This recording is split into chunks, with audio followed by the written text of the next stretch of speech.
खुदाई के दौरान मुन्ना को एक सोने का बेड मिलता है और मुन्ना उसे लेकर अपने घर आ जाता है। यह देखकर दादा भी खेत की खुदाई करता है, लेकिन दादा को लकड़ी का बेड मिलता है। मुन्ना जैसे ही सोने के बेड पर सोता है तो तकिए के नीचे ढेर सारा सोने का सिक्का निकलता है, और दादा जब अपने लकड़ी के बेड पर सोता है तो उसके तकिए के नीचे ढेर सारे कॉकरोच निकलते हैं। यह देखकर दादा गुस्से में अपने बेड को एक कचरे में ले जाकर उसे फेंक देता है। यहाँ मुन्ना का बेड हर रोज कभी सोने का सिक्का तो कभी सोने का बर्तन देता रहता था। एक दिन मुन्ना सारा सोने का सिक्का और बर्तन बेचकर ढेर सारा पैसा इकट्ठा कर लिया और उन पैसों से मछलियों के लिए चारा खरीदकर हर रोज सुबह सुबह उन्हें खिलाने लगा। उसके बाद मुन्ना ने दादा के फेंके हुए लकड़ी के बेड को कचरे से उठाकर घर लाने लगा। यह देखकर दादा जोर जोर से हंसने लगा और उसे कबाड़ी कहकर उसका मजाक उड़ाने लगा। मुन्ना ने उसकी बात को नजरअंदाज किया और लकड़ी के बेड को उठाकर सीधा घर ले आया, और जैसे ही उसने लकड़ी वाले बेड पर सोया तो तकिए के नीचे से ढेर सारे कॉकरोच निकलने लगे,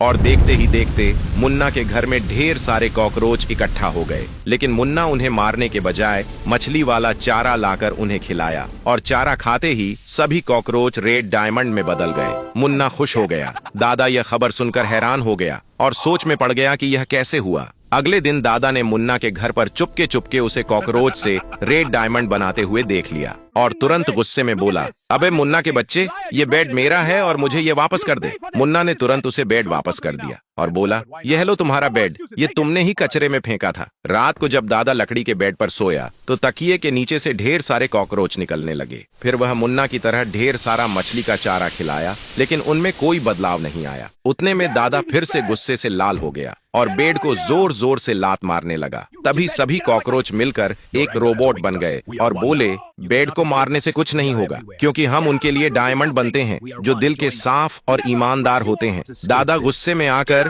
कॉकरोच के रोबोट को डंडे से मार मार कर तोड़ डालता है और लकड़ी के बेड को फिर से एक बार कचरे के ढेर में ले जाकर फेंक देता है। कुछ दिन बीत गए और मुन्ना मछलियों के लिए चारा लेने बाजार गया हुआ था। तभी दादा एक टेम्पो लेकर मुन्ना के घर गया और उसके सोने के बेड को चुराकर घर ले आया। मुन्ना घर आकर गायब बेड देखकर वह सब समझ गया कि यह दादा का काम है। वह दादा के घर जाकर बेड वापस करने को कहा तो दादा बोला, बेड तो तभी मिलेगा जब वोट आएंगे। सोने का बेड दादा को देने वाले लाइक सब्सक्राइब करके कमेंट में दादा लिखें, और मुन्ना को बेड देने वाले लाइक सब्सक्राइब करके कमेंट में मुन्ना लिखें। लेकिन ध्यान रहे, जिस पक्ष में लाइक सब्सक्राइब और कमेंट ज्यादा आएंगे बेड उसी को दिया जाएगा।